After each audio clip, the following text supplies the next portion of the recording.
Quand la mort viendra, lui diras-tu « Marhaba bik » Je t'attendais, prends-moi avec toi. Ne me laisse plus ici. Emmène-moi auprès de mon Seigneur.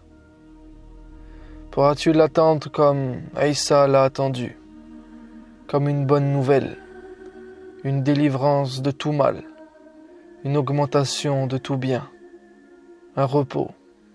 Lorsqu'Allah lui a dit « Ya Aïssa, inni mutawaffika, wa rafi'uka ilay, wa mutahhiruka min alladhina kafaru. » Ya Aïssa, je vais certainement mettre fin à ta vie terrestre, t'élever vers moi et te débarrasser de ceux qui n'ont pas cru.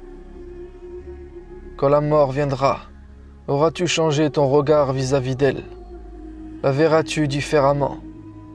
Non pas comme une fin brutale, mais comme une suite pleine de sens. Une douceur salutaire, venue te libérer des mensonges, de l'oppression, de la tyrannie. Et si on arrêtait de la voir comme tout le monde?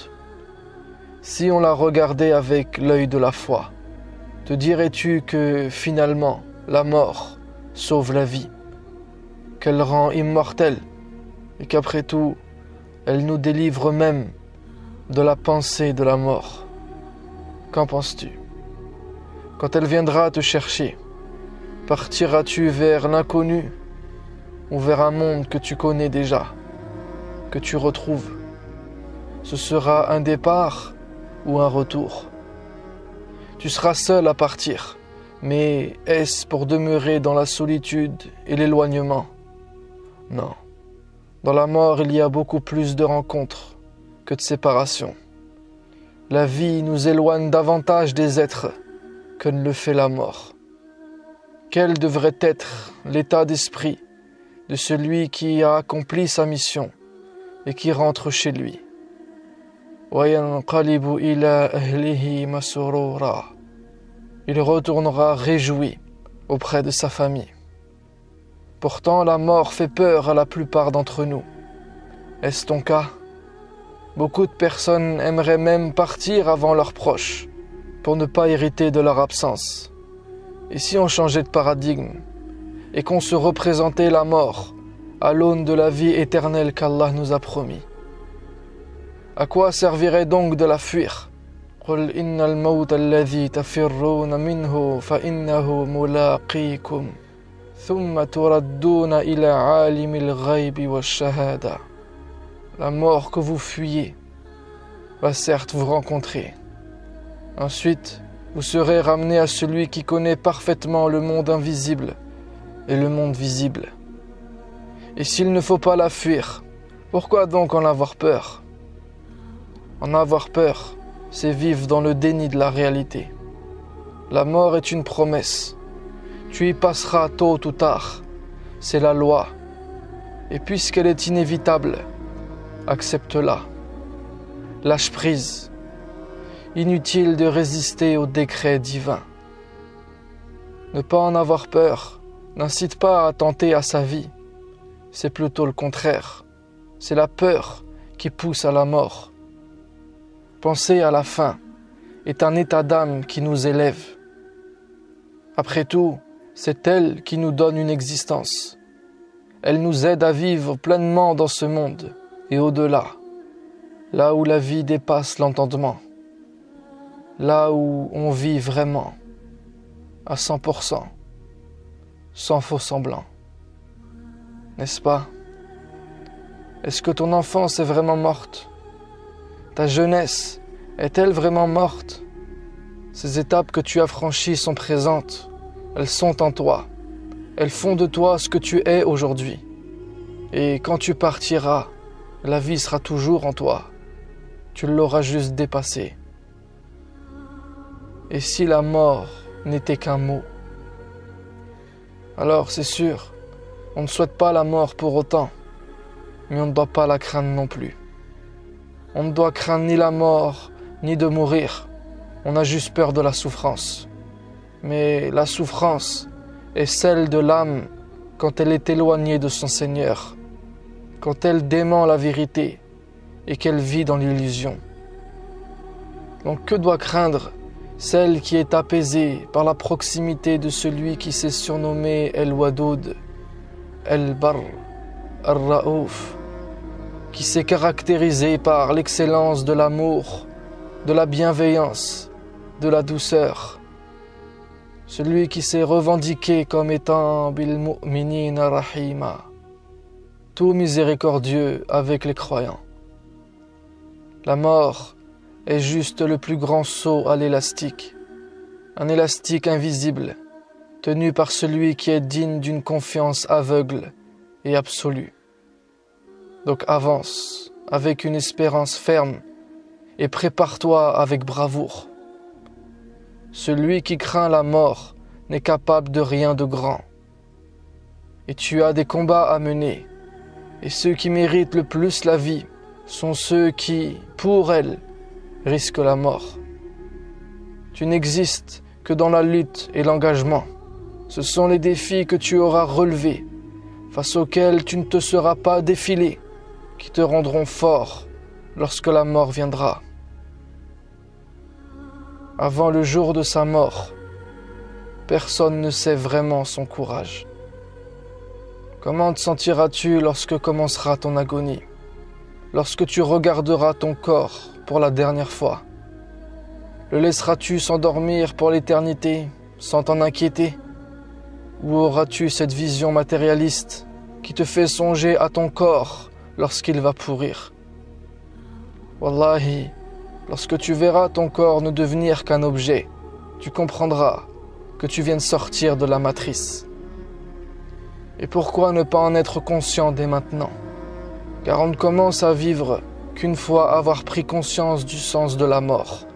La preuve est que c'est dans le deuil qu'on parle le mieux de la vie. Mais quand on ne sait pas ce que c'est que la vie, comment pourrait-on connaître la mort? C'est un cercle vertueux pour certains, vicieux pour d'autres. C'est pour ça qu'autour de toi, il y a les vivants, les morts et tous les autres qui se plaignent de leur sort. Et toi, où est-ce que tu te situes? Lorsque la mort viendra, te trouvera-t-elle en vie? Parce que une vie inutile est une mort anticipée. Donc le temps qui reste doit être consacré à la bonté, à être une belle personne qui aide les autres, car la bienfaisance sincère et désintéressée aura toujours un effet boomerang. As-tu choisi définitivement ce chemin? Vas-tu vivre jusqu'à ta mort? Ça, c'est une vraie question. Et c'est dans l'interrogation qu'on apprend. Donc plutôt que de combattre la mort, tu devrais apprendre à vivre. Plutôt que de vouloir chasser la mort de ton esprit, tu devrais penser à vivre jusqu'à ton dernier souffle, jusqu'à ce que la mort vienne et que tu puisses recevoir un affermissement de la part d'Allah qui te permettra de vivre ces derniers instants calmement, en toute quiétude, sans le moindre tourment, puis d'être emmené auprès du Seigneur des temps et des espaces pour qu'il te bénisse, qu'il te gracie et qu'il t'entoure de son amour. Lui souriras-tu? Ou seras-tu comme beaucoup de ces gens qui, ayant négligé la vie, mourront comme des miséreux, pleins de remords, suppliant la mort de les laisser encore sur terre pour accomplir une bonne action? Mais la mort obéit à un ordre concernant un terme qui a été fixé. On ne peut ni la corrompre, ni la négocier. Alors, malgré leur résistance, leurs corps seront enterrés. Leurs âmes seront déterrées, et avec elles, tout ce qu'ils avaient enfoui comme secret, comme rejet, comme refus, tout ce qu'ils avaient ajourné, tout ce qu'ils avaient délaissé. Ils se retrouveront avec tout ce qu'ils avaient emmagasiné au fond d'eux. La mort leur rendra l'appareil de leur réalité intérieure. Il ne sortira de leur trépas que de la colère, de la sévérité, des reproches. Et après les affres de la mort, ils ressentiront toutes les horreurs de l'enfer. Voilà le sort de ceux qui vivent de cruauté, de tromperie, de mensonges, qui sèment la haine, récoltent la violence et la vengeance. Dieu ne fait du tort à quiconque, à nous nos œuvres et à lui la justice. Alors, quand la mort viendra, que vaudront tes œuvres? Quel mérite en ressortiras-tu? Auras-tu su aimer? Parce que aimer est la meilleure préparation à la mort. Si tu choisis l'amour, tu recevras l'amour. Chacun sera emmené pour la demeure éternelle, selon l'état de son âme. La tienne ressemble-t-elle à un nuage blanc ou à un nuage noir? T'en iras-tu entouré de lumière ou de ténèbres? Une chose est sûre, lorsque la mort viendra, il sera trop tard pour se poser les vraies questions.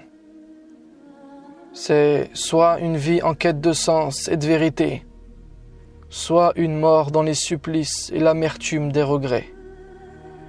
Qu'auras-tu choisi lorsque la mort viendra? Sur ce, je te dis à la prochaine vidéo, Inch'Allah. Merci d'avoir écouté. Si ça t'a plu, je t'invite à laisser ton avis en commentaire, à aimer la vidéo et à la partager autour de toi. Ça ne te prendra que quelques secondes, mais c'est le meilleur moyen de soutenir mon contenu. Pour ne rien rater des prochaines publications, abonne-toi et active la cloche des notifications. Et si tu veux aller plus loin, tu peux t'abonner à mes mails privés, un contenu écrit, court, régulier et original que tu recevras directement dans ta boîte de réception. C'est totalement gratuit et tu peux te désinscrire à tout moment. Tous les liens sont dans la description sous la vidéo. On reste ensemble, Inch'Allah.